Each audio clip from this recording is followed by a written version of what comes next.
یه وقتایی فکر میکنم بزرگ شدن از روزی شروع نمیشه که سن آدم بالا میره. از روزی شروع میشه که آدم میفهمه بعضی از آرزوهاش دیگه هیچ وقت اتفاق نمیافته.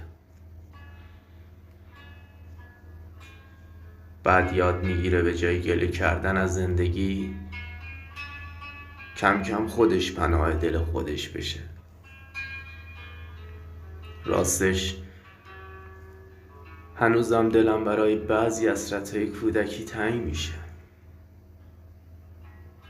اما دیگه نمیخوام تمام عمر تو گذشته زندگی کنم.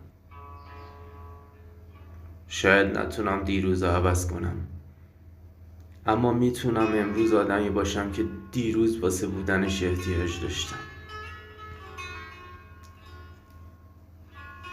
اگه تو هم یه حسرت قدیمی سالها داری دنبال خودت میکشونی، فقط یادت باشه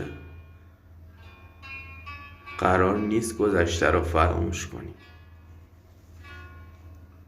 قراره که آروم آروم زخمش کمتر درد بگیره.